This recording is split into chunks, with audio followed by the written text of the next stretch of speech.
We want to welcome you to this call to action, zero maternal, zero avoidable maternal deaths. And I want to greet the authorities that are with us here today, Director of PAHO, Dr. Jarbas Barbosa, the Director of the Health Systems and Services Department, Dr. James Fitzgerald, the Director of the Evidence and Intelligence for Health Action, Dr. Sebastián García Saizo, and the Director of the Latin American Perinatology Center, Women Health and Reproductive Health, Susana Cerulla.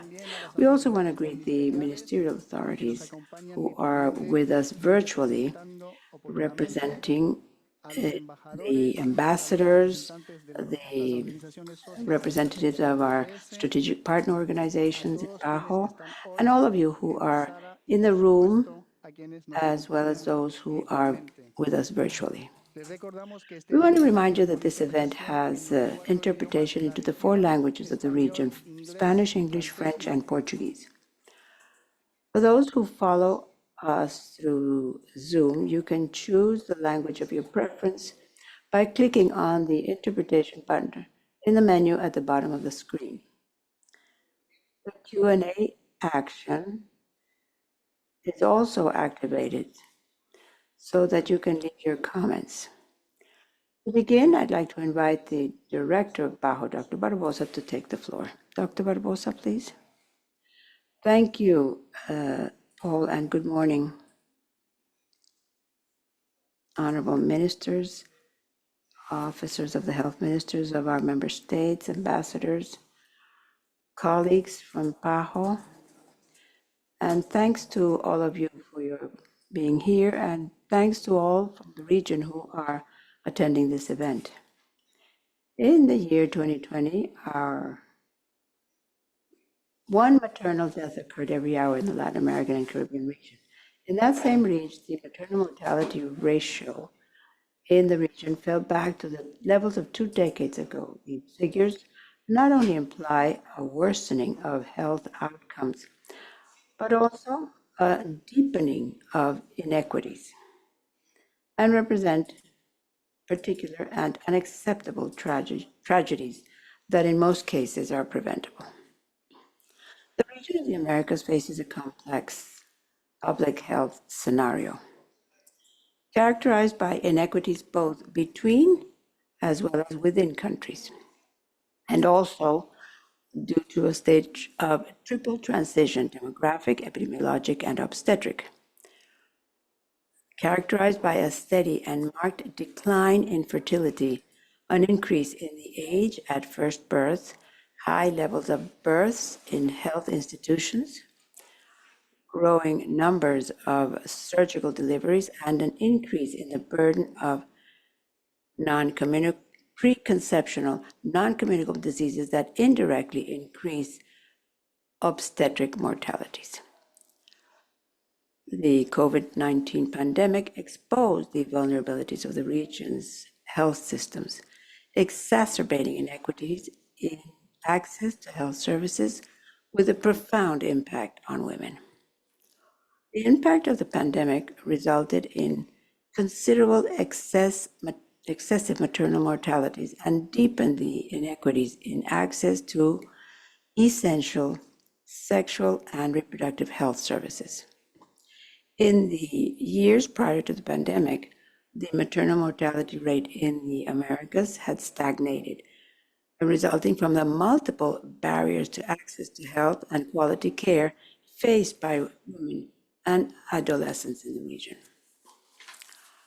Maternal mortality is the first indicator of the third Sustainable Development Goal, 3.1, representing a marker of economic and social development in most global mandates and frameworks, such as the Sustainable Health Agenda of the Americas, the Strategic Plan of the Pan American Health Organization, among others. The number of deaths of pregnant women does not match the level of development of the region. This is a contradiction that we should eliminate. Reviewing the essential maternal health indicators, The region has more than 90% of women receiving 4 prenatal consultations. A proportion of deliveries attended in health facilities close to 97%. And the proportion of deliveries attended by skilled personnel exceeds 96%. In addition to sexual and reproductive health care, which is close to 80%. In view of all these indicators, it is necessary that we analyze why these resources, which are an important investment in each country, do not result in better outcomes. Maternal deaths is a result of a multifactorial process in which structural elements such as the economic system, environmental conditions, and culture interact. Other factors of social inequality also play a role, such as racism, poverty, gender inequality, and lack of access to the educational system. The interaction of these factors, considered attributes of vulnerability, condition adverse maternal and perinatal outcomes. For this reason, strategies should be implemented focusing on positively influencing the social determinants of maternal health and implementing repair interventions to address those vulnerabilities. In many contexts, women have limited levels of autonomy and decision-making power, including with regard to their own health. And furthermore, domestic and unpaid care responsibilities, as well as working conditions, limit the time available to seek health care. Therefore, in order to achieve a sustainable reduction in maternal mortality, it is essential to address issues related to gender norms and roles. Although socio-economic and gender determinants have an undeniable influence on maternal mortality, 9 out of 10 maternal deaths could be prevented through universal access to quality maternal care services and modern contraceptive methods, among other resources. This demonstrates that the performance of the health sector can be decisive in reducing maternal mortality. Expanding health systems based on primary health care to ensure universal access to health care and universal health coverage may be the critical factor in reducing maternal mortality in the region. The health sector itself should be an agent of transformative change and act as a protective factor to reduce adverse maternal health outcomes. In today's call for action, we are launching a new strategy to accelerate the reduction of maternal mortality in the region of the Americas, based on the strengthening and expansion of primary health care. The strategy proposes 6 strategic lines of action in recognition of the urgent need to identify high-risk women in conditions of vulnerability and to build the necessary health systems and services where they live to ensure that their needs are addressed in a timely and comprehensive manner prior to and during pregnancy and beyond. The strategy calls on countries to strengthen their governance and stewardship in health, in particular in maternal health, through the development of highly resolutive safety levels of care that are integrated within health services networks and that empower women, families, and their communities to ensure that their comprehensive needs are met, including the right to sexual and reproductive health services. It's imperative that we respond with urgency. The strategy to accelerate the reduction of maternal mortality in the Americas provides a framework for action to be adapted to each country and context, with actions that are complementary and integrated to optimize their impact. I urge your health authorities to assume a leadership role in its implementation, especially in those countries with the highest maternal mortality rates or with the highest absolute number of maternal deaths. It will be important to focus actions at the local level to ensure that we have reached those women living in conditions of vulnerability while guaranteeing a continuum of care. Achieving this goal will require countries to dedicate resources to these actions through the mobilization of all sectors, including academia, civil society, and the communities that are most impacted. PAHO and our partners stand ready to support you in this action. We are committed to providing technical cooperation to support the implementation of national and subnational plans and interventions, to convene partners and experts around this task, and to scale capacity for the successful implementation of the strategy. To support this effort, I am establishing a strategic advisory group on maternal mortality, comprised of senior high-level experts that will assist us in the analysis of this issue and to provide strategic guidance to advance the acceleration of the response and the achievement of regional goals related to maternal health. Distinguished participants, esteemed colleagues and partners, I want to highlight and to acknowledge the very strong support from the USAID, the UHC partnership, and the Canada government that are supporting us not only to have this event, but also on this effort to reduce maternal deaths across the region. Rest assured that the PAHO stands ready to work hand in hand with you on this critical endeavor, one that is fundamental to social justice and the of the right to health in the Americas, to the empowerment and protection of women and their families, and to the continued recovery of health and well-being of our societies throughout the Americas. Thank you. Thank you, Dr. Barbosa. El director del Departamento de Vida. The director of the Department for Evidence and Intelligence, Dr. Sebastián García Saizo, will talk to us about the epidemiologic situation in the region. So we'll give the floor to Dr. García Saizo.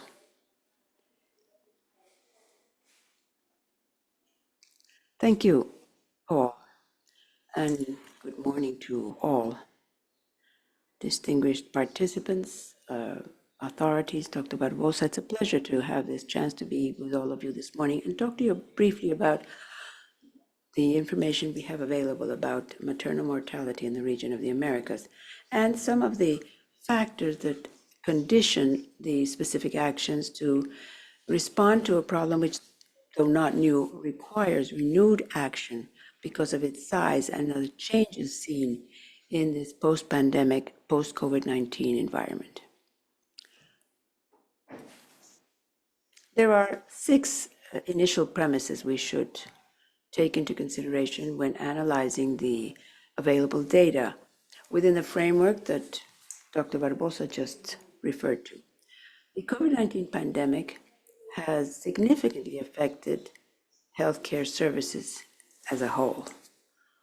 All of them, from preventive care to curative care, including rehabilitation, and the whole continuum of contact with the health services were significantly affected, characterized by problems in the supply to respond to the COVID-19 pandemic, as well as changes in the demand for services by the population.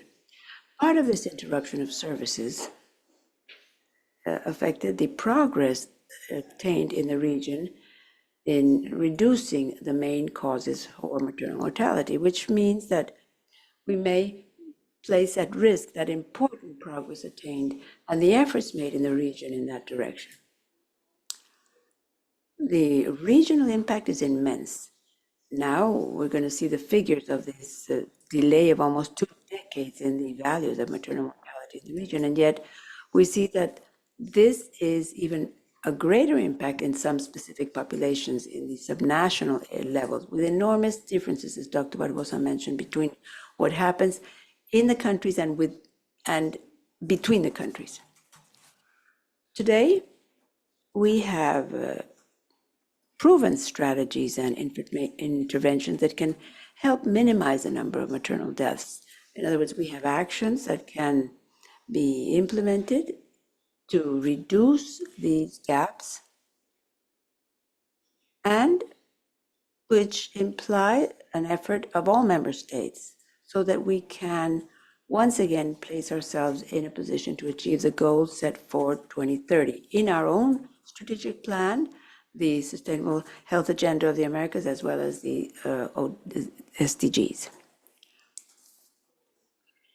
On the chart, we can see the trend in maternal mortality ratios in the region of the Americas, with the significant progress attained and significant reductions during the period seen in the green every 5 years.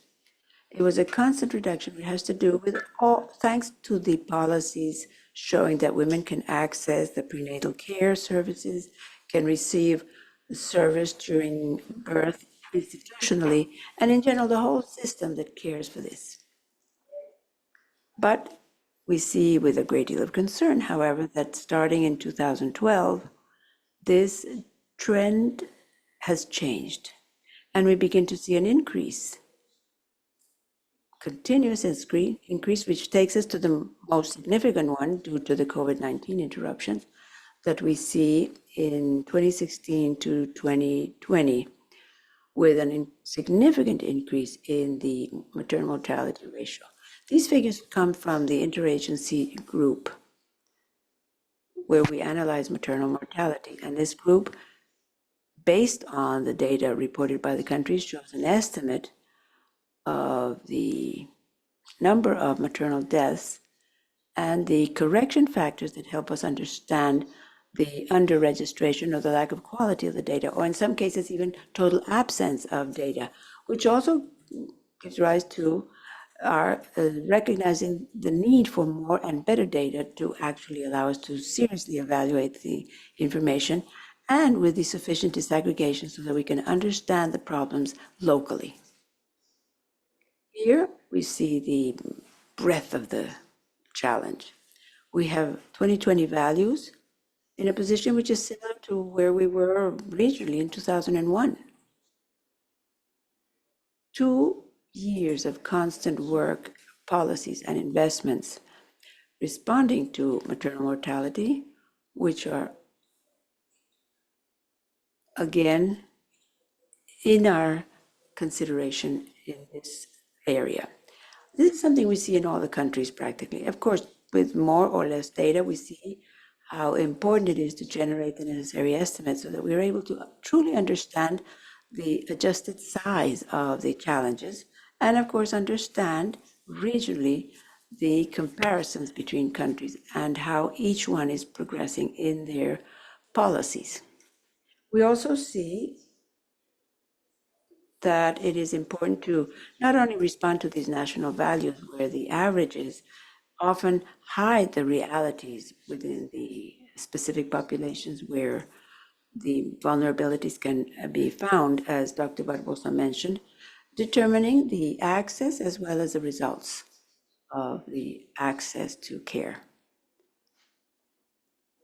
When we go into further details of the maternal mortalities and see the causes of maternal deaths, we see, of course, an increase resulting from indirect causes, the green line that we see with this important peak in 2019, 2020, which includes a component of COVID-19 and the COVID-19 mortality. But we also see a significant and constant increase starting in 2011, 2012 in the late causes of maternal deaths. And we have a serious factor which concerns us there, which is also related to what we see in differences, for example, in maternal deaths and neonatal deaths, which have completely different patterns in trend.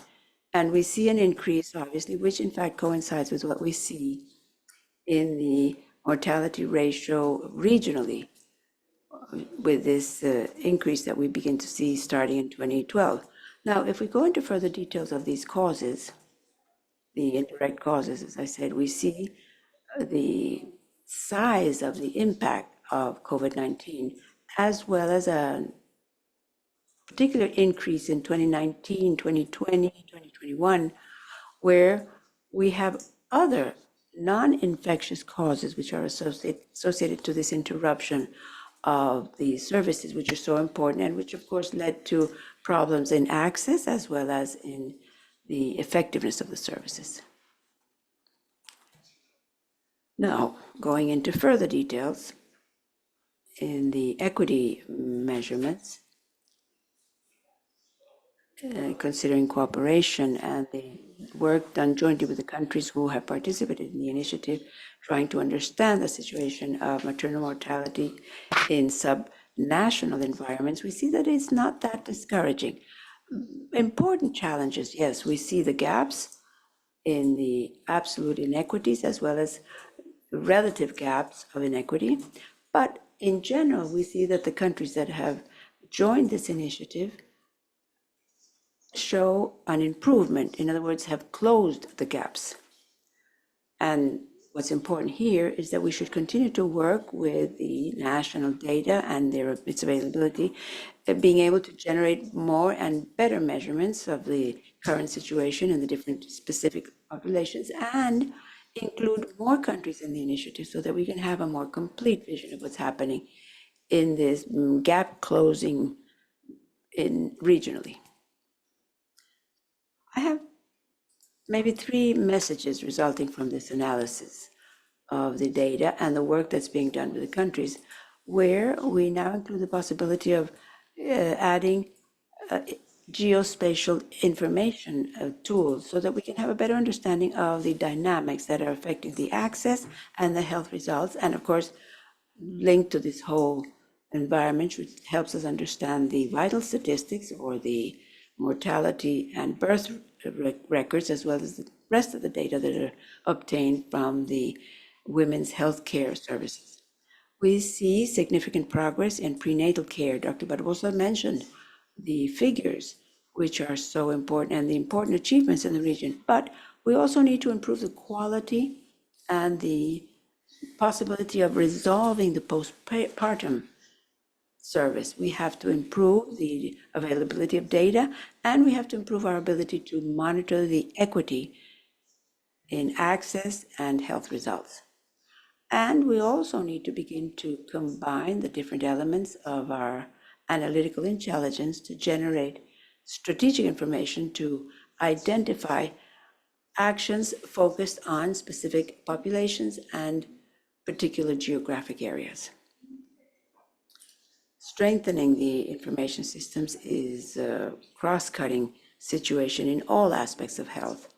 In maternal health, it is an undeniable priority. We need more and better data with the sufficient quality so as to really understand the dynamics that are causing these maternal deaths. We also need to do this as a catalyzer to promote equity so that our policies are geared towards those most vulnerable populations. We need to improve the quality and availability of the data and link it to the analytical capacity so that we can generate intelligence nationally and subnationally so that we can be able to adapt the programs and make better informed decisions. We need to improve the technical capacity of actions to generate the statistical intelligence as well as the epidemiology of maternal deaths, and expanding or strengthening the adoption of digital strategies to close many of these gaps in the management of data as well as in the services. And lastly, we also need to add the analysis of social inequalities as a priority agenda linked to the available data and to the strategies and policies established to close the gaps and improve health results, particularly in maternal health. I'll end here, and I want to thank you for this opportunity to give you this information. Thank you very much, Sebastian. And now we'll continue with Dr. James Fitzgerald, Director of the Health Systems and Services Department, who's going to show us the strategy to accelerate reduction of maternal deaths in the America. Dr. Fitzgerald.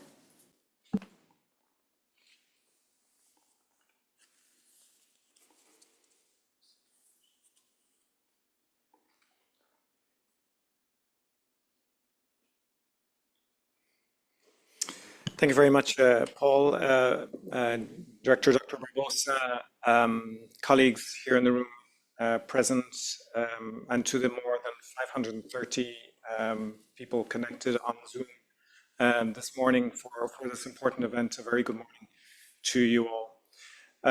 What I would like to do for you, building off what Dr. Garcia and the Director has presented for us this morning, is to go into detail a little bit more on the proposed strategy to accelerate the reduction of maternal mortality in the region of the Americas based on primary health care. In this short presentation, we'll look at some of the global and regional initiatives. We'll present for you the objectives of this strategy based on the data that has been presented, look at some of the conditions that are required in order for us to move forward, and then look at the specific lines of action that need to be implemented at the national level. Finally, with an overview of some of the actions the organization will be taking in support of this work. So we've heard a lot about the context and the problems associated with this key issue and the reversing the trend of maternal mortality over the last 10 years. I think it behooves us also to look in more detail some of the contextual elements of the health systems factors that have contributed and have not been sufficiently addressed to reverse this trend, specifically relating to access barriers, barriers in access relating to lack of financing, geographical access, cultural issues in terms of availability and acceptability of health services across the continuum of care. Associated very closely with this are gaps in the availability of basic technologies that we know are effective and work in health systems that we need to reprioritize, refocus our efforts and make sure that they are available when they are necessary. And to really hone in on priority geographic populations, geographic areas and populations where we see the highest levels of maternal mortality. So to have a far more targeted approach at the national, but also in particular the subnational level, to be able to address the issues of maternal mortality. We have a long history of working in this area. We know essentially what needs to be done. And now it's really about redoubling of our efforts and really focusing attention on this issue, building political commitment and leveraging the financing to ensure its effective implementation. The objective of the strategy to accelerate the reduction of maternal mortality is really to reverse the trends rapidly that we have observed in maternal mortality over the last 10 years and to get us back on track towards the achievement of the SDG targets.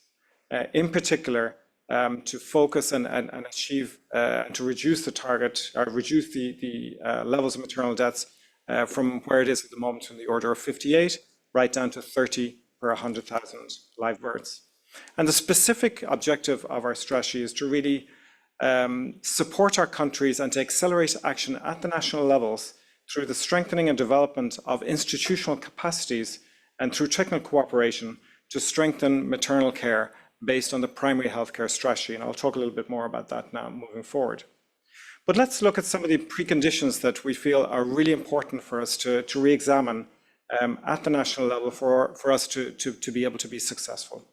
First of all, the political commitment is required with the mobilization and the assignation of the necessary resources in the areas and populations where we are observing the highest rates of maternal mortality.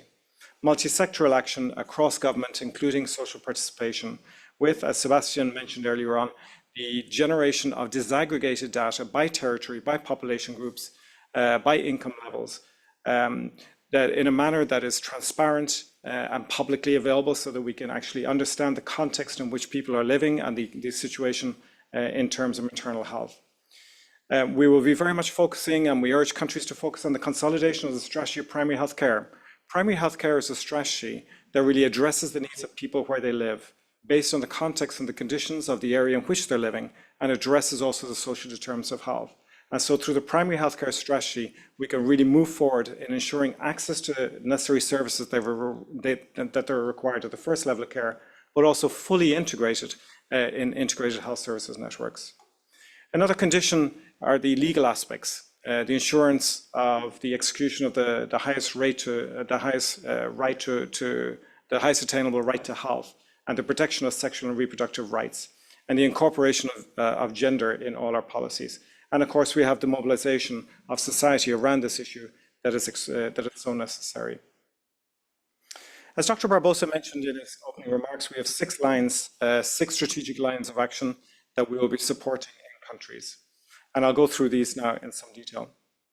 The first line of action really speaks about strengthening governance and stewardship in this area, retaking the issue of maternal health within the context of broader aspects of access to sexual and reproductive health, within the broader objectives of governance and stewardship in health, but to really hone in on the issue of maternal health and indeed child health, and to really assign and strengthen capacities at the national and, most importantly, subnational level to address this issue. This means really examining and looking at the mechanisms and structures of governance, the planning processes around the organization of services, the allocation of financing, health systems, human resource for health, and the implementation of integrated interventions that really break down the barriers that we mentioned earlier on during this presentation. One of the key issues around the governance issue is information, as Dr. Garcia mentioned, to really strengthen the capacity in the generation of disaggregated information, to have the capacity to assess and analyze it, and to take decisions based on what we're seeing. The second strategic line of action talks about strengthening the first level of care. This is a first level of care which really meets the population where they live, to ensure that they have access to comprehensive, integrated health services in the territories where they're living that are specific to the context of the needs of the population in those areas. It means really mobilizing the resources, human and financial, into those areas where we see the highest rates of morbidity and maternal mortality relating to maternal health, and really focusing on reduction of those access barriers, be they geographical, financial, and cultural. It also means really engaging the community, and I think we have a lot of experience in the region of the Americas to engage the community where they live around this issue and to have a much broader discussion on the causalities relating to maternal mortality, including the social determinants of health. The third line of action speaks specifically to integrated health service delivery and the building and the investing in integrated health services, including the governance mechanisms that are required to ensure their effective operation in the zones, in the geographical areas where we are seeing the highest rates of maternal mortality. This means really defining those governance mechanisms and implementing the effective regulation of those integrated mechanisms to ensure continuity, complementarity across the levels of care, and to ensure reference and counter-reference services that are available to really address and identify early high-risk obstetric, high-risk pregnancies, and to reduce the the risk of maternal deaths associated with extreme or obstetric emergencies. It also means the incorporation of technologies that are necessary. We said at the beginning that we have those technologies available. We also have the digital health strategies also that we need to really bring to bear to this issue and ensure that they can be effectively deployed to address issues around maternal health. The fourth line of action really addresses the issue of quality. Quality and patient safety in maternal care as a central pillar to reduce maternal mortality. To achieve this, really, we're looking at the development of a culture of quality within health systems to implement standards of care in health services, really ensuring that every woman will receive the care that is necessary, that is safe and effective, and obviously culturally appropriate for their needs. It means really developing quality programs within health services that will ensure the effectiveness of interventions and the delivery of those services that are required that are quality within the context of the health system. And really the development of the necessary tools that we have available to us, the practice guidelines, the packages of interventions that we know that work, the analysis of causes, checklists, early warnings, etc., that are available to really address this problem. The fifth line really speaks to the issue of human resources. We know that there's a major shortage of human resources in the region of the Americas, but I think through effective planning and organization and capacity building of interprofessional teams, ensuring their availability in the zones where we really need them, at the primary care level, right through integrated healthcare, through the specialized services that are required in terms of obstetric care. This is an area of work that I think will be very important if we're going to address this issue moving forward. And finally, to really sensitize in general society around the seriousness of the actual situation with regard to maternal mortality in Latin America and the Caribbean. And so that they feel, so that society and civil society in particular, and the community can feel that they are actually part of the solution and can contribute to the effective mobilization at the national level with regard to the implementation of policies and actions.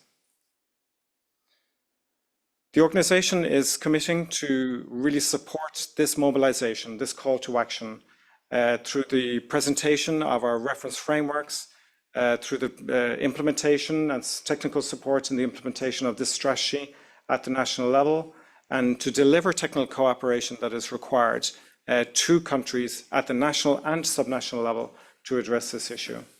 And so we will be following up with those priorities countries, in particular the 12 priorities countries, in particular that we have identified, but also across the whole region to make sure that maternal health, access to sexual and reproductive health services remains a priority, a political priority in countries, and that we can follow up in the implementation of effective plans at the national and subnational plan to address, at the national and subnational level to address this issue.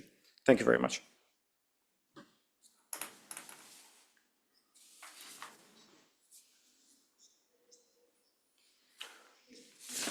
We had been expecting to hear from the Minister of Jamaica. She cannot make it. She got sick and she's recovering. So let's continue with Dr. Newton Pereira Jr., Specialized Health Care from the Ministry of Health of Brazil. You have the floor.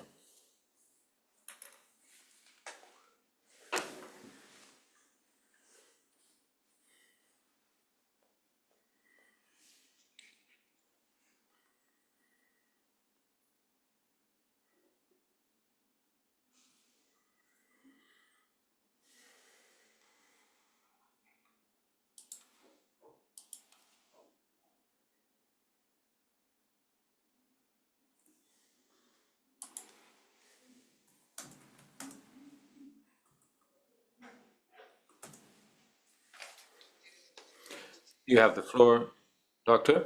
So we can't hear you. We do see you on the screen.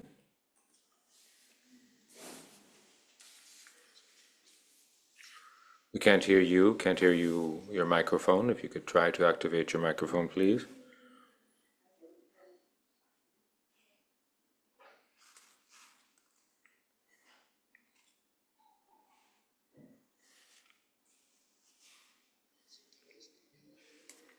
Perhaps changing your mic.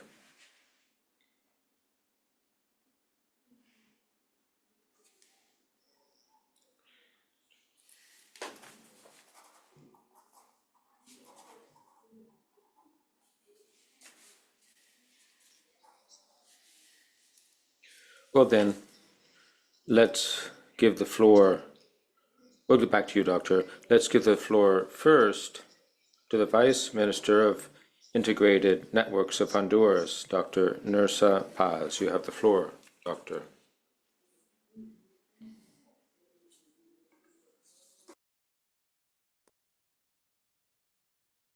Muy buenos días.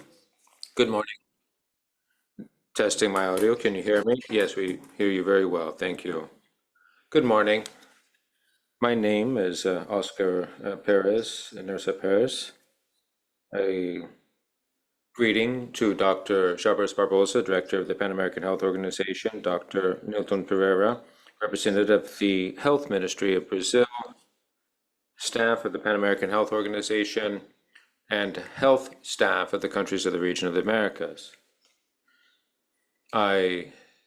The Secretary of State and the Under Secretary of Health Services offer their warm greeting to you. It's an honor for me to address you this morning about a topic of the utmost importance to our country and to the region of the Americas, which is reducing maternal mortality.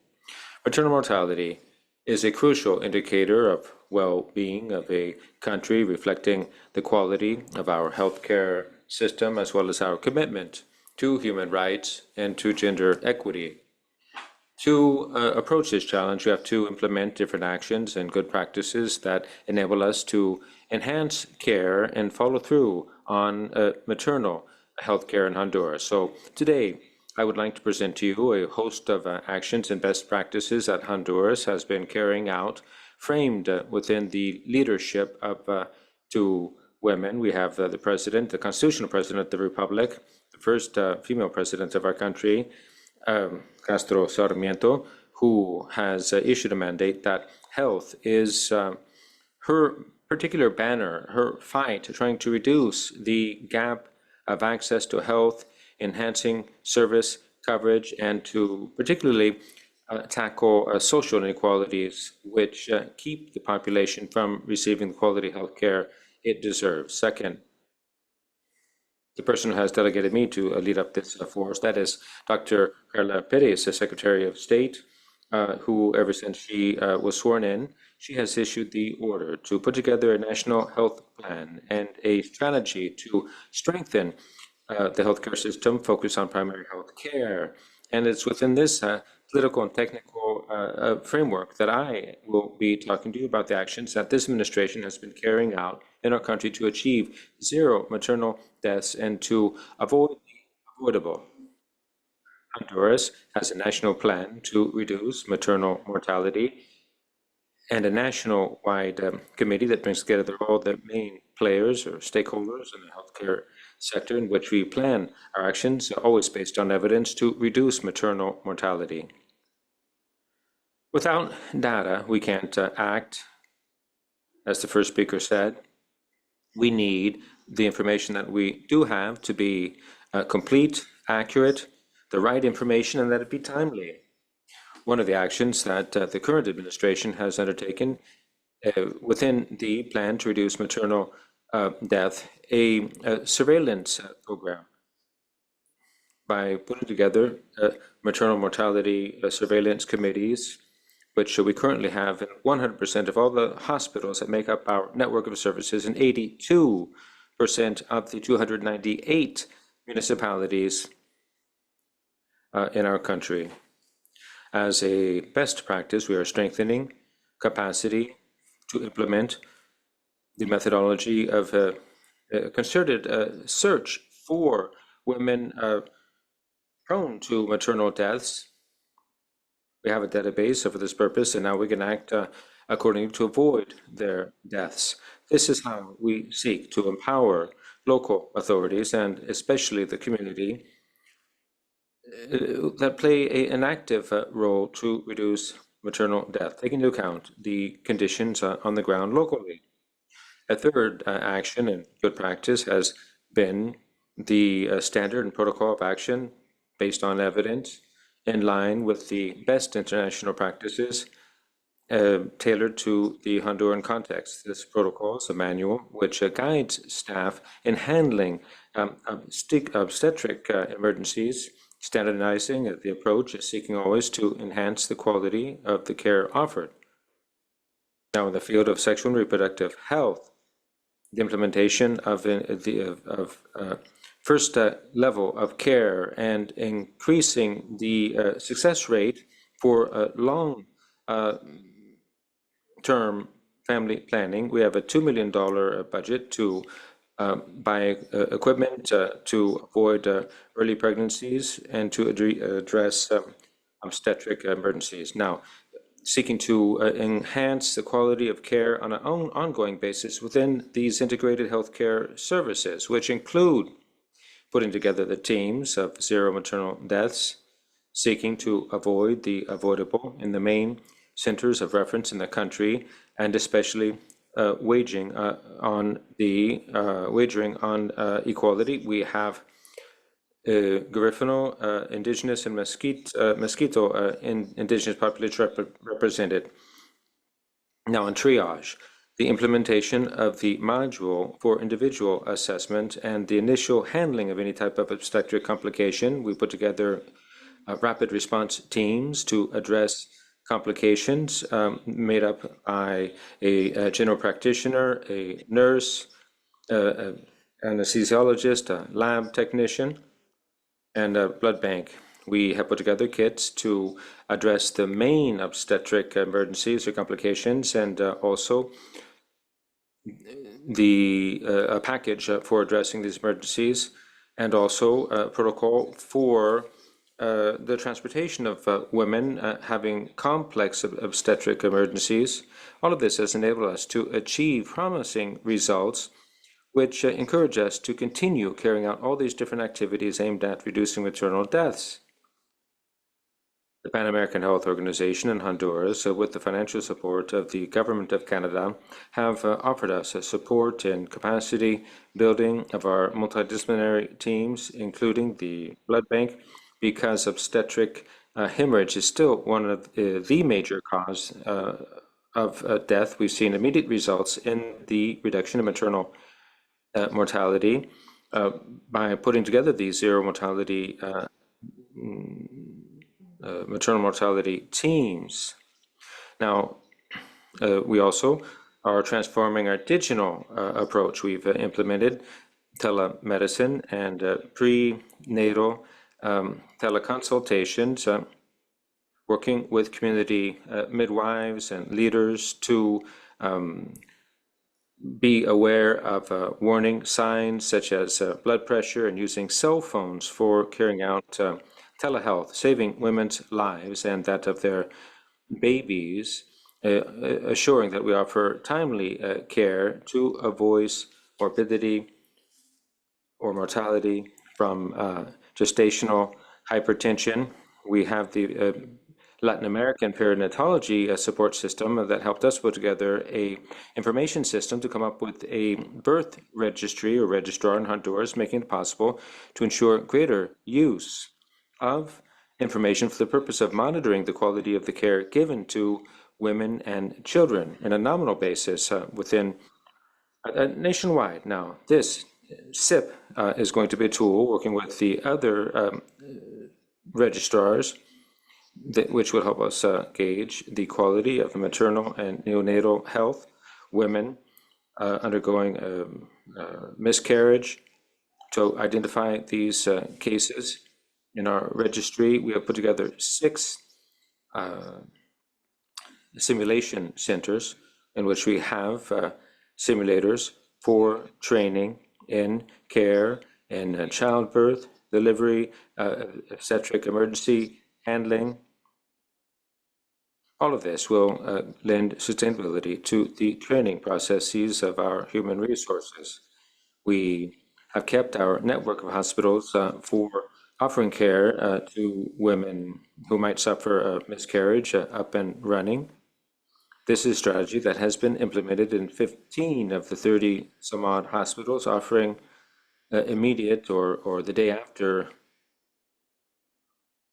or offering assistance to avoid maternal deaths. At the same time, it's very important for us to mention that we have been working on including surveillance of grave maternal morbidity and mortality to avoid the consequence, and to train teams to save women's lives and those newborns. Recently, we joined the 2030 Alliance that promotes public services for family planning, healthcare services, and reproductive health. Honduras is progressing in offering maternal care and sexual and reproductive health care, tackling the biggest challenges, and that's why we celebrate this call to action. And we are committed, and we join this effort to achieve zero avoidable maternal death. So thank you very much for your attention. I thank the Pan American Health Organization and everyone who collaborates to help Honduras to ensure that all women receive comprehensive health care that is quality. Together, we can make a meaningful difference and we can save lives, achieving our goal of zero maternal deaths. Thank you. Muchas gracias. Thank you, Honduras. Now, once again, we're going to try to connect with Milton Pereira Jr. of the Health Ministry of Brazil. Doctor, you have the floor. Good morning. Can you hear me now? Yes, we hear you very well. Thank you. Thank you. Good morning, everyone. On behalf of Dr. Jarbas Barbosa, our colleague from Brazil, former Secretary of Healthcare Surveillance in the Health Ministry of Brazil, we congratulate you, commend you for this event, and I would like to thank everyone who was seated at the table and who was listening in remotely. On behalf of Minister Trindade, our first female health minister, ever since the health ministry was created 70 years ago, the first female minister. It's an honor for us to have this first health ministry minister, being a woman, and also the Secretary of Specialized Healthcare, Dr. Adriano Masuda, and of Primary Healthcare, Felipe Proenço, who are the two secretaries for healthcare within our ministry that make up the federal administration of the single healthcare system, SUS, which is a tripartite approach that you're all aware of. Now, I'm going to try to be brief and offer a presentation to stick to the time requirement. I'm going to give you a little bit of a history of the healthcare system and health care given women and children, the comprehensive health care approach, which is one of the principles of the single healthcare system.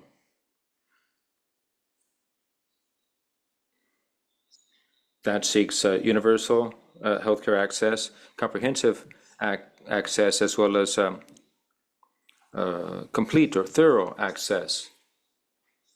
Brazil has a history of building healthcare, starting with primary healthcare, specialized healthcare within hospitals and emergency services, through a complex network throughout our territory, more than 5,500 cities in Brazil, in the 27 states, a whole array of healthcare services, prenatal care, obstetric and neonatal care, and through these specialized hospitals. So, even with the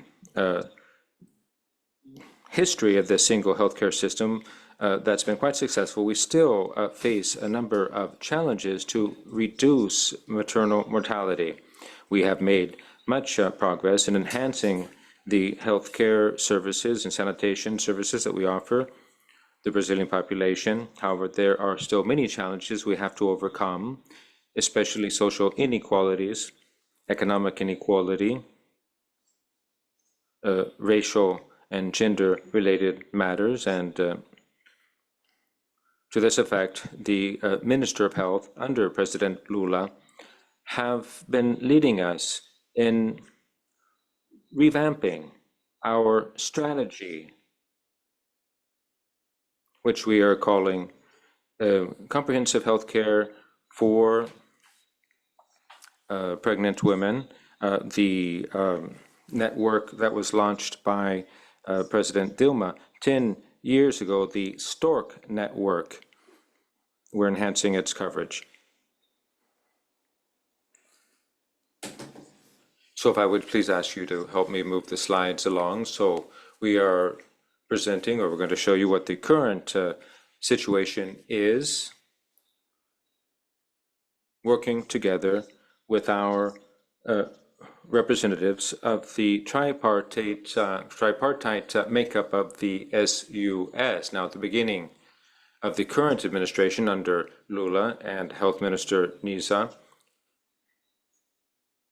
We have data from 2022. We have the preliminary data from 2023. We're in the final phase of validation, and we see a discrepancy and inequality regarding access for that women have to healthcare system. Nearly 60% of pregnant women in the northern region of the country had fewer than 7 doctor's visits, prenatal doctor's visits in 2022. 64% of the deaths of women of a fertile age are Black women.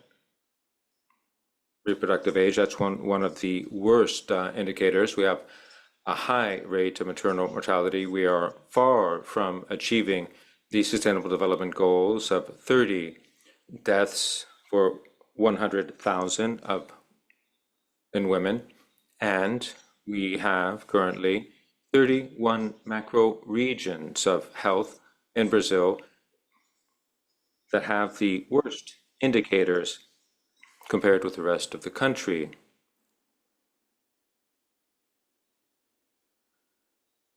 This shows the last 10 or 12 years and the evolution that we referred to earlier. During the COVID-19 pandemic, we had a spike of maternal mortality, especially in 2021, that runs counter to a historic trend of a slow and steady and gradual, unfortunately gradual, drop. But starting in 2022, we have returned to the pre-pandemic levels. But we're still very far from the Sustainable Development Goals. Now, as the colleague who spoke before me said, from the Honduran Health Ministry, the main cause of maternal mortality is hypertension, hemorrhage, infectious diseases. That spiked also because of COVID. So high blood pressure, hypertension, and hemorrhaging are still the main causes of maternal mortality. Now here we have a snapshot of the social inequality and regional inequality in our country. Historically, our southern states and of the southeast have had health care indicators and regarding maternal mortality indicators that are much better than the north and the northeast in Brazil. Next. Here, the reasons for maternal mortality broken down by race and skin color of late. And so it's very important for us to take a look at this report on race and skin color, because as you can see here, from 2019 to 2022, on average, maternal mortality of Black women is 2 times higher than that of white women. Now this is a result of the fact, if we look at race and skin color, there is a discrepancy in the health services available. So we are submitting to society in this administrative system. We're coming up with the proposal for comprehensive health care based on 3 pillars: strengthening primary health care, family health, strengthening prenatal, the skill of the prenatal care offered, and perinatal care, and more attention given to childbirth, and also strengthening the committees of prevention. These are the 3 main pillars that, generally speaking, we have the enhancing of the skills for prenatal care given and postpartum care. So we want there to be a more comprehensive organic means of scheduling prenatal doctor's visits, screening, and also bringing on board the woman's partner, bringing him in this prenatal care system. With regard to the qualification of the regionalization, we have the regionalization strategies of the needs of the births according to the care needs and the care gaps that still exist in Brazil to avoid the pregnant woman to have limitations, geographic limitations, and even institutional access limitations to the labor and birth. So we're developing a new regulatory and transportation priority, giving priority to the mother and newborn, always valuing the immediate access of the pregnant woman to have hospital obstetric service as a priority, but also the perinatal services as well. We're working to reinforce the regulations of the center.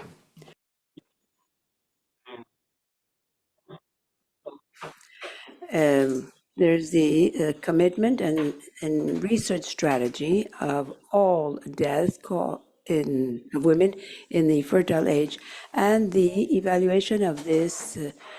There's no relationship between the surveillance and the assistance or care. So we're strengthening a whole set of actions that look to reinforce and expand all the state and municipal committees and local committees for prevention of infant and maternal mortality.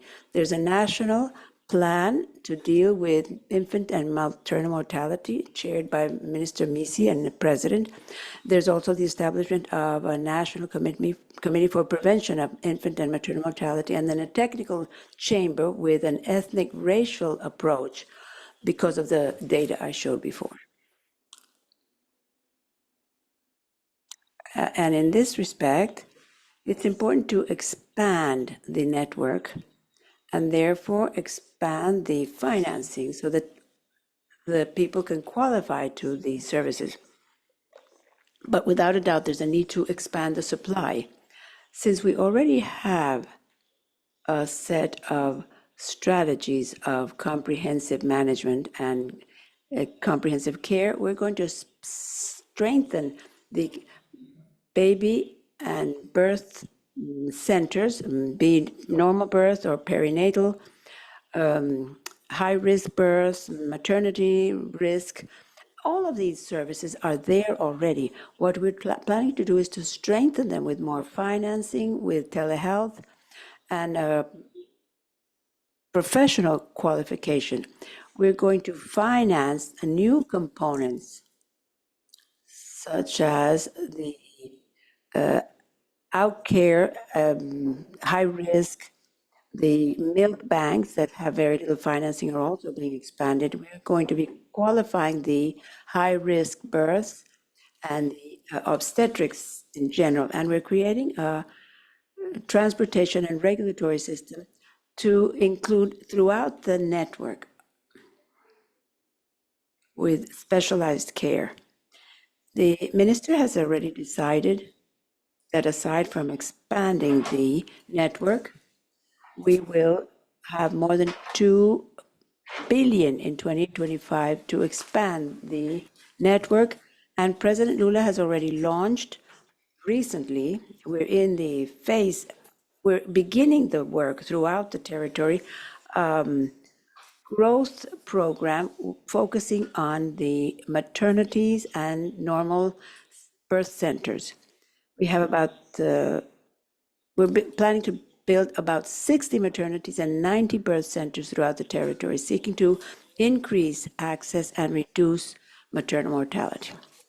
It's only now that we have about 5 billion of investment in the first stage, and we have 30 for normal births and 36 maternities, which are 150 with regional coverage, which will be much more appropriate. And I think I'm going to go to the end. I think this will be my last slide. And this is just showing the geographic distribution of our priorities. The states that are in blue are the ones that have the highest maternal mortality ratio and with the greatest care gaps of beds for obstetrics and neonatal births. And these are the ones that are receiving the greatest priority for construction of new maternities and birth centers.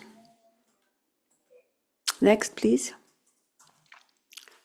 And very quickly, I want to show you an increase in an expansion of the beds and the neonatal care units. We have a successful experience here where we have offered intermediary care with the kangaroo method, which is being used worldwide and is promoted by the WHO and in Brazil. We have been using it more and more in all the specialized care units. I want to thank you, Dr. Jarbas, and the Health Ministry is in the process of reorganizing all its healthcare services with special focus on the maternal and infant care services, trying to achieve comprehensive care. And since 2023, we have been rebuilding the ministry's participation as a national coordinator of the system. Unfortunately, we lost that in our last government, but we are rebuilding the interfederation relations and the social pact of the single health system, which is now qualifying its actions and strategies. Thank you very much to all of you. Thank you, Brazil. Dr. Julia Rowe Porter, Director of Family Health Services, Jamaica, is connected. If you could connect your microphone, and the floor is yours. Thank you.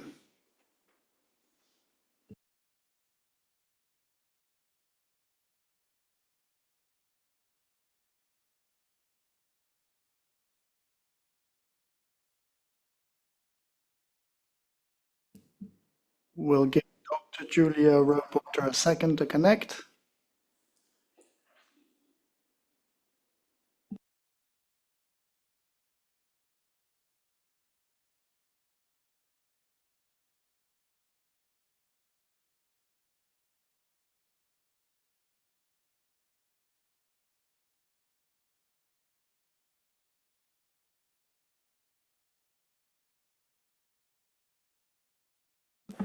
Okay, we'll try to connect a little bit later on. She's connected. She is? She's in the attendee section, not as a And the panelist, so panelist. she might not have access to The mic.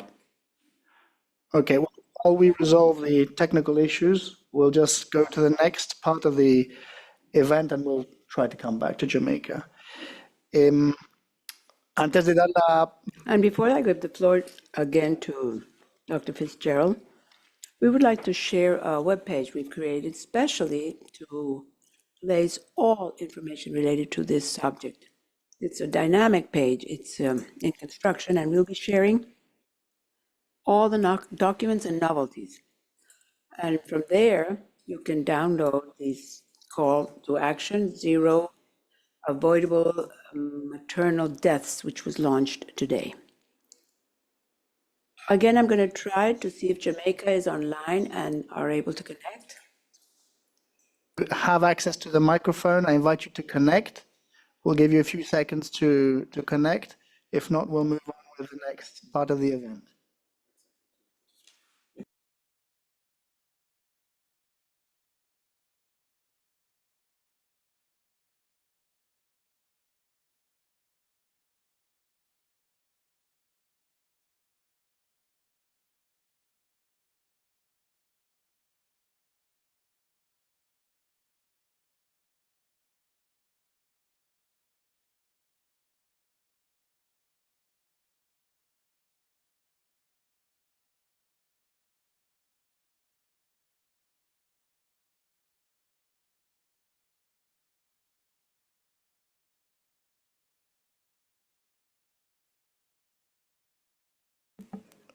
We apologize for this slight interruption. We're going to try to connect Jamaica.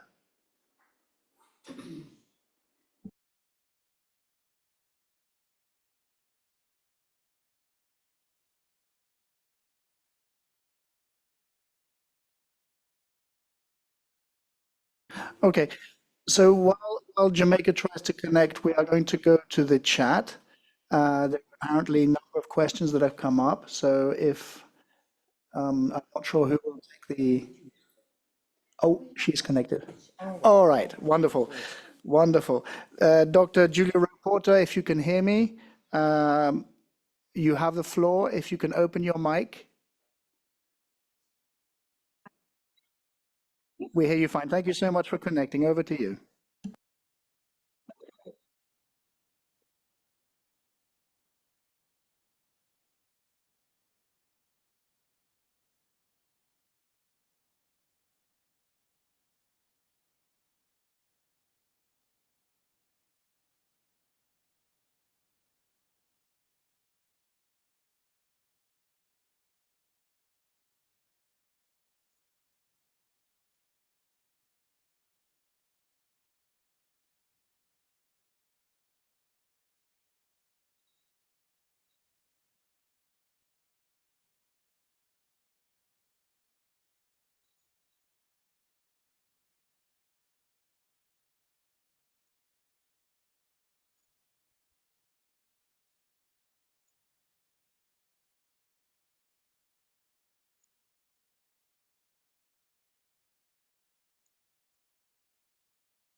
Education, awareness about their pregnancy, and any symptoms of high-risk conditions.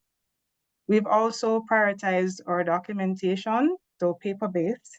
We have our delivery books that have been revised to capture information on maternal morbidity indicators to facilitate near-miss case analysis.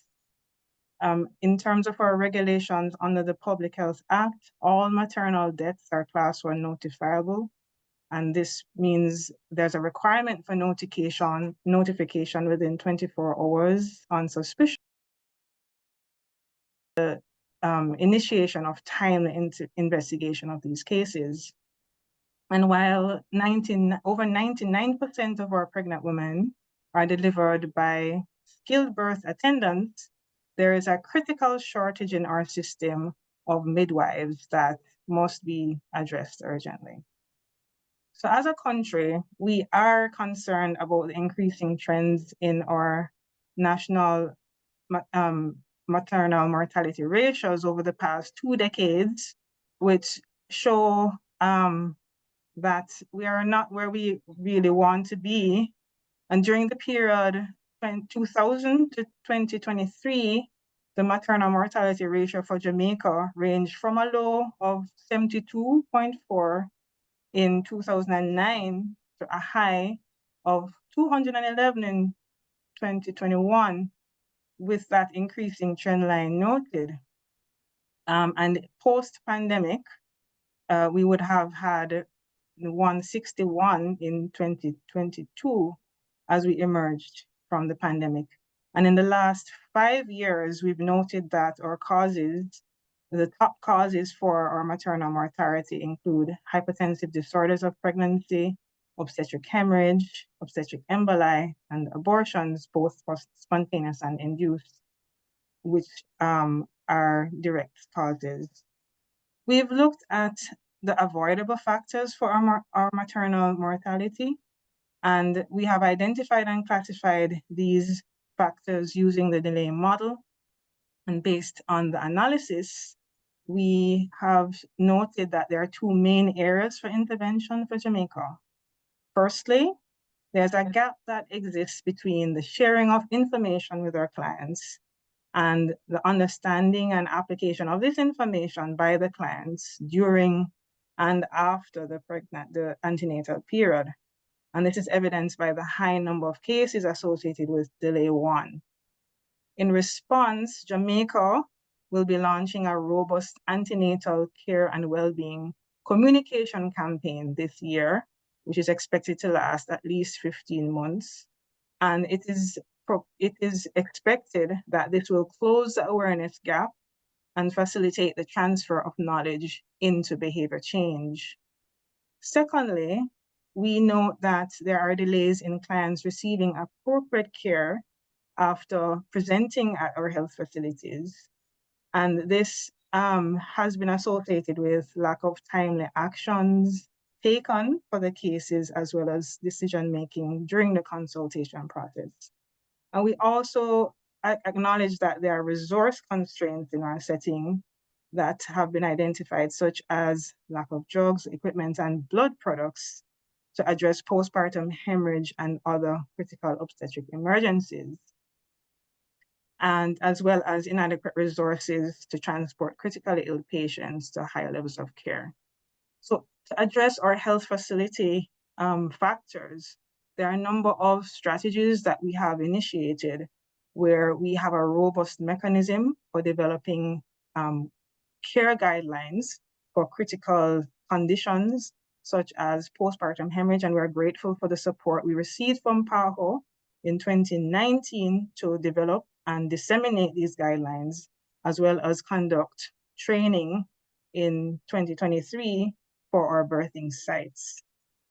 We also prioritize other conditions in our setting as we note the increasing trend of the indirect deaths, mothers that have chronic illnesses, such as cardiac disease and sickle cell disease in our setting. We also are grateful for any opportunities that we have to do ongoing training and support our monitoring and evaluation mechanism, which is currently paper-based, and we are transitioning as we implement our information systems for health nationally, and our maternal and perinatal system is part of that. We have at the government level prioritized maternal health. For the Ministry of Health and Wellness, there are 4 priority programs that we report to our Cabinet Office. The maternal health program is one such, and this entails providing a report to the highest level, or Prime Minister, on our progress with the program.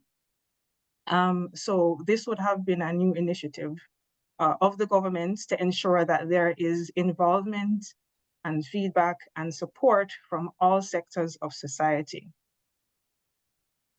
We also endeavor to develop a national and update our national strategic plan for maternal health, which is expected to guide key strategies going forward as we approach 2030. In addition to the response, the Ministry of Health, through the Office of our Chief Medical Officer, has prioritized response because we note that high-level activities are not enough. We have to really drill down to the site level, to the service level. And we would have recently concluded a series of maternal health fora with our regional health authorities. And the objective really was to share information on our current situation with respect to our maternal mortality ratio and other data, such as quality assurance audits that have been conducted over the years and site visit data, so that we could have a consultative space with the service providers with a view to having discussion, dialogue regarding the local factors that are contributing to their rates and coming up with innovative solutions, things that need priority attention at all levels, and having that plan at the local level developed and disseminated so that all are on the same page. So we're having a team-based approach to how we address our local factors. So we want to also just indicate as I wrap up that the PROMAC project, the Program for the Reduction of Maternal and Child Mortality, would have been conducted with a view to achieving at the time our Millennium Development Goals. And this project included the significant investments in our infrastructure and health team. And we are looking forward to doing evaluation and doing further review to ensure that we optimize on the resources that have been provided to our system through this program. So Jamaica really is ramping up our response to our maternal death situation. And we know that our team is activated. We have the support at all levels. And surely with the introduction of our antenatal campaign, which doesn't just target the woman, it targets the family, the society, the community, to galvanize efforts across Jamaica to safeguarding the health and well-being of our country through saving preventable maternal deaths. Thank you for this opportunity to share. Thank you very much, Jamaica, and apologies once again for the technical issues in getting you to connect. I'd like now to invite Dr. Fitzgerald to take the floor for his concluding remarks. Thank you. Actually, sorry, Paul, we're just going to have one quick round of comments and questions before we actually close, because I think there are a number of interesting comments and questions in the chat. And I really wanted to ask if actually Dr. Susana Cerulla, who's the director of the Latin American Center for Perinatology based in Uruguay, if Susana, you could talk about two particular issues that have arisen here that have been highlighted by some of the participants around the roles of nurses and midwives in addressing and really accelerating the reduction of maternal mortality, and then how you perceive, or how we perceive as an organization, how we're going to be working with partners moving forward. Thanks, Susana. Gracias, James. Thank you, James, and thank you to all of you for your comments, and all of those who are virtually in this call for action meeting, which is launched by the director today. The first thing is that at PAHO, we believe that interdisciplinary teams are very important, multidisciplinary teams, multi-professional teams. And we have nurses, midwives. Throughout the region, we're getting closer to each other. We're working hard in all areas and in all initiatives, particularly in this one, in fact, to try to save the lives of the mothers. And of course, there's something that's beginning today, which is this call of action. It begins today, and the work begins today. So we have programmed meetings with the regional groups, going from gynecologists to pediatricians to nursing associations, midwife associations in the region, so that we can consider the plan of action and the strategy of this call for action. The second question that was asked is also very important. PAHO leads this call to action. That is its dedication, that is its interest in the field of health. But all the agencies dealing with this are part of it, UNFP, and all the different, as well as the donors. That's why we expressed our special gratitude to the three main donors who have helped us implement several of these actions already, because this call to action is today, because the numbers are unacceptable. But we realize that there's a lot of work to be done, as the director rightly said. in all the countries, and there are many initiatives that are being implemented already. So there are many other questions, of course, in the chat. We will be answering them directly afterwards. Thank you. Thank you, Dr. Cerulla. And now I do want to invite Dr.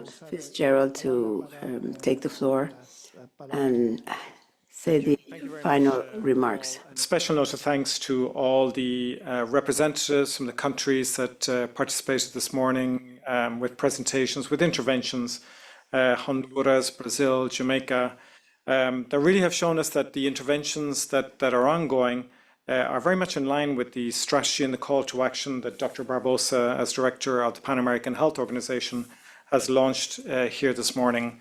A reminder that this call really urges all of us to prioritize this issue, to take action to address the increases we've witnessed in maternal mortality during COVID, but also to tackle and address the more structural issues that we've observed in access to sexual reproductive health services and maternal health services since 2012, so that we can really address the underlying trends that we've seen since then, particularly strengthening postpartum access to care.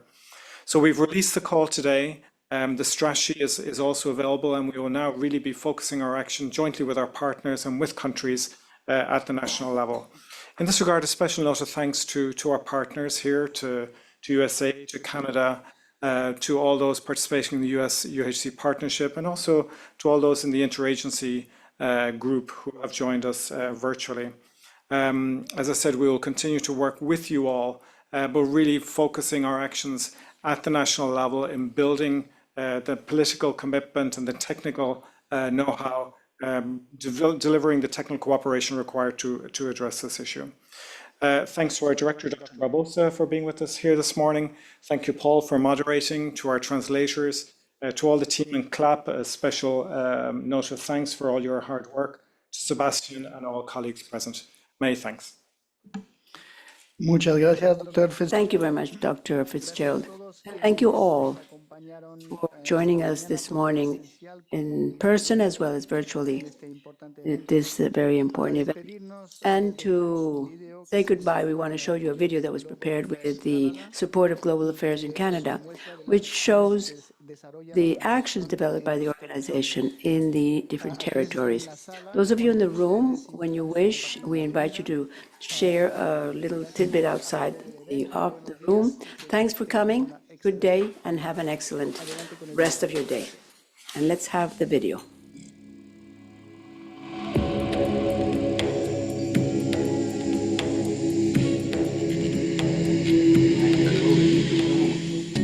Mata doktorong hakte gas wambu saluni masita gara magas ni kan wambu tu mago saramu dakap saramu.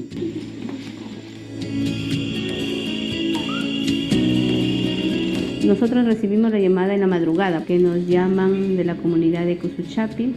¿Desde qué hora no sale la placenta? Diciendo que la paciente da parto en su domicilio. Inmediatamente ponemos la alerta roja porque justamente era un parto, una retención de placenta, una clave roja, en el cual el personal de salud de acá del Centro de Salud IMASA acude al llamado de la emergencia.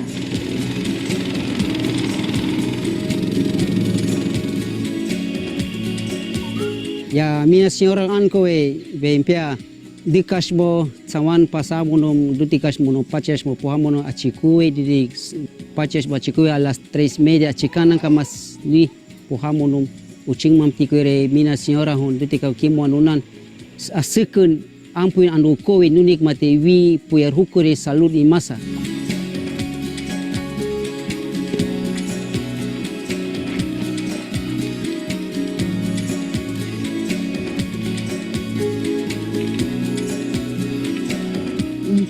Ucing mamen cuk dekat pacuai wika sing pungkeng kamu normal ucing maku ayang duti kamu nuna ucing maku ayang ning tu ucing mamen cuk dekat pacuai ayang sing normal kamu ucing maku ayang.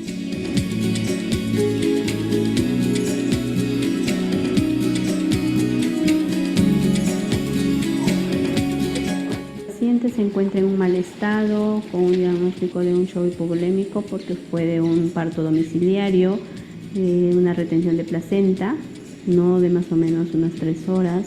el cual se traslada y se diagnostica un shock hipovolémico grado 3 y el procedimiento se realiza en el centro de salud, se estabiliza con el traje anti-shock y luego es trasladado. No se le pudo hacer la extracción de la placenta manual en el establecimiento, el cual estaba de mayor riesgo y entonces trasladada al hospital.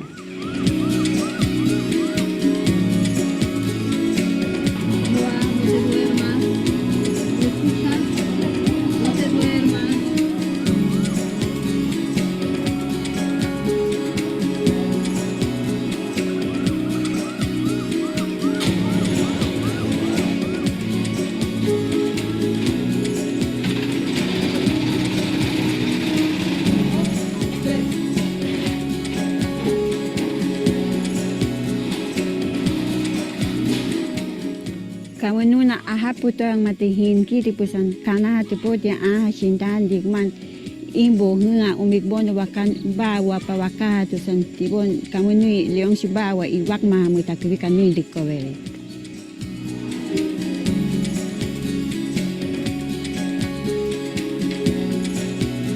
La Organización Panamericana de la Salud organiza capacitaciones constantes para emergencias obstétricas y el personal de salud está activo para que pueda aprender cómo manejar esas situaciones.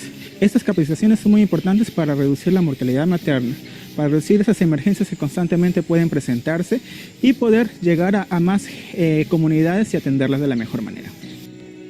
El proyecto, que es mejorando la salud de adolescentes y mujeres que viven en situaciones de vulnerabilidad, ha aportado de manera, digamos, sustancial, tanto en el personal de salud como también en el personal comunitario. Porque en el caso del esposo de Aida, logró identificar oportunamente esos factores de riesgo que podían contribuir a que esta mujer hubiera fallecido. Sin embargo, al tener la oportunidad de haber sido capacitada en el marco de este proyecto, ha permitido que pueda haber sido salvada. Porque se han incorporado todas las tecnologías sanitarias, dentro de ellos, por ejemplo, el caso de esta emergencia, que fue una hemorragia, se utilizó el traje TAN, que es una tecnología de bajo costo que ha demostrado que tiene gran impacto en la reducción de las muertes maternas por hemorragia. Kamu fecha mamiktung amte control nang ay kinayang. Fecha mamiktung amte control ay kang nuno fecha titahat tamutud mate control ay kan wakitu tutika puamon kamu wi uching makuwicho. Desde la Organización Panamericana de la Salud nos comprometemos en seguir colaborando de manera articulada con el gobierno local, en este particular con Ucayali y Amazonas, para poder alcanzar un acceso de calidad en servicios maternos perinatales y no dejar a nadie atrás.